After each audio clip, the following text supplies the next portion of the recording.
So we have been the last week or so doing a three-part series on various facets of suffering, and I want to wrap that up today. A week ago today, we did the one on welcoming our suffering. On Saturday, we did the price of avoiding painful feelings, and this morning I want to talk a little bit about personal pain and suffering as a doorway to compassion. And life, as you know, in its ever-changing and impermanent nature, brings with it an array of experiences: joy, sorrow, elation, pain, suffering. But of these experiences, pain often is the most unavoidable teacher. It's this unwelcome visitor that we talked about on Saturday that often requires us to confront the real depths of who we are as human beings. The very thing we reflexively want to avoid, that what we've been talking about the last couple meetings about how our default is to really avoid our suffering, to get away from it. But it's not merely an obstacle to be eliminated or an experience to be avoided, but a profound doorway to wisdom and compassion if we allow it to be that. When we view personal pain through the lens of the Dharma, through the lens of the Buddhist teachings, it reveals itself to be a transformative force. And I want to wrap up this series by trying to make the case for that this morning. And it can be capable, it is capable, I should say, of expanding our hearts and connecting us with the suffering of others. It's probably the most profound of shared human experience. It's one of the things that makes us uniquely human. Not that other species don't experience it, but they don't experience it with all the cognitive layers that we put on it.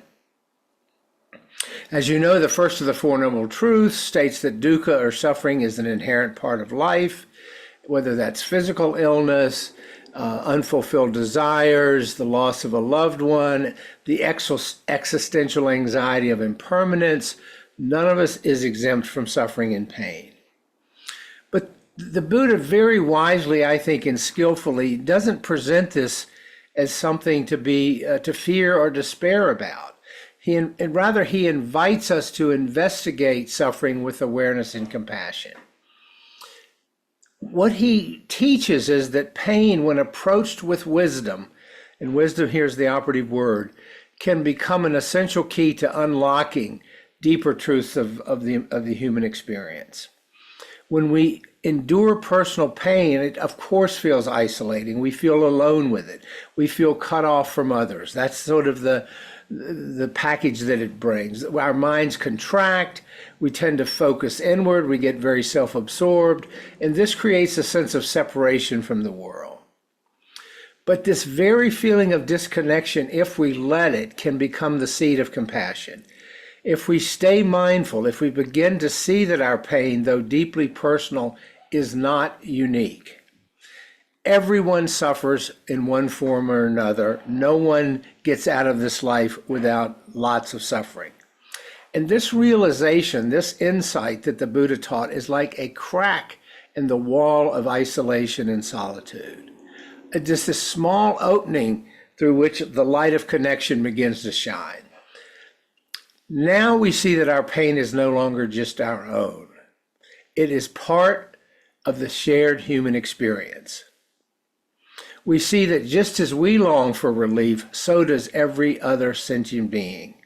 And this is the birth of compassion. This is where compassion starts. The practices of loving kindness, the practice of compassion, is a framework for transforming personal pain into a path of connection and service to others. When we welcome our suffering, as we talked about last week, and sit with it, experience it instead of resisting it, denying it, running away from it, we start to cultivate an inner spaciousness around it that allows us to hold it with greater tenderness, with greater kindness toward ourselves. And this gentle acceptance can then be extended outward to others. In recognizing our own vulnerability, we develop a deep empathy for the vulnerability of others. Pain, therefore, becomes a bridge a means of understanding and relating to the struggles of all beings. This is how it really opens us up. And I can't emphasize enough the importance of this fundamental teaching. If we even begin with the story of as it's told, the Buddha's life, his own life. But, as you know, before he attained enlightenment and left his father's palace, Siddhartha Gautama lived a sheltered life, shielded from the realities of sickness, aging, and death. His father didn't want him to know that was out there. But then when he sneaks out of the palace and encounters these forms of suffering, the seed of compassion was planted in his heart. His personal confrontation on that journey out of the palace with pain led him to renounce his life of luxury and sensual pleasure and embark on the spiritual path. And through his own suffering, he came to understand the suffering of all beings. And this, for him, this understanding gave rise to his boundless compassion. So in our own lives, we see how our personal pain, if we let it, inspires acts of kindness and generosity. A parent who has lost a child might start an organization to support grieving families. A survivor of illness might dedicate their lives to helping others heal. I watched, this just happened again on Monday evening with my group. I watched the longer term members of my group, my bereavement group, some of whom have been coming for 10 years since they lost their child.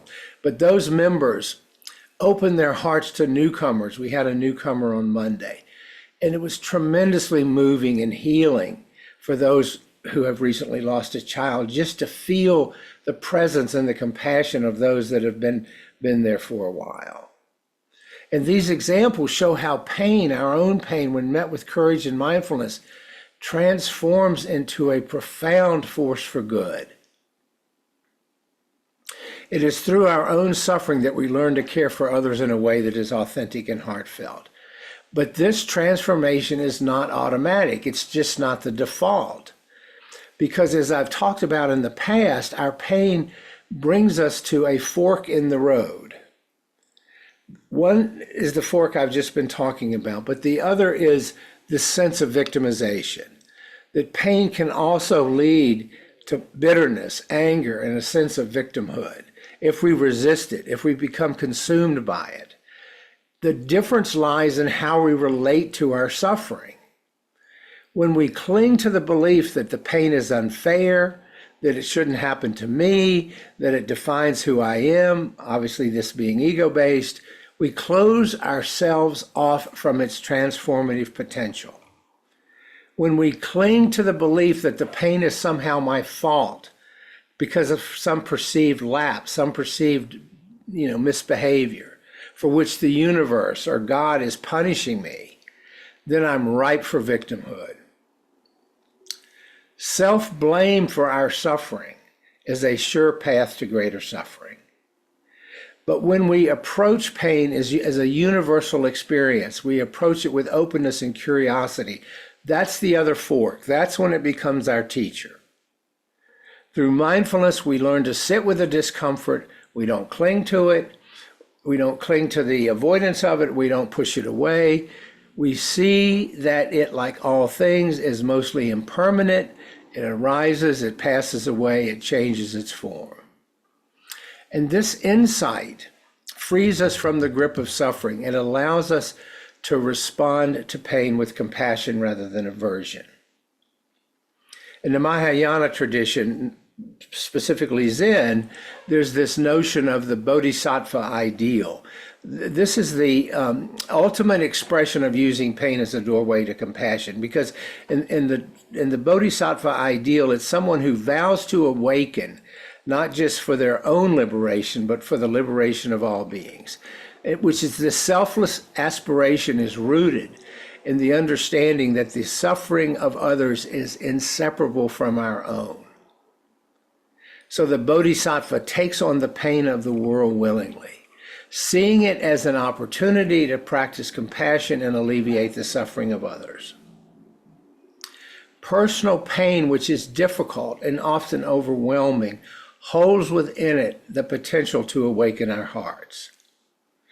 It is the reminder that our shared humanity is an invitation to cultivate compassion.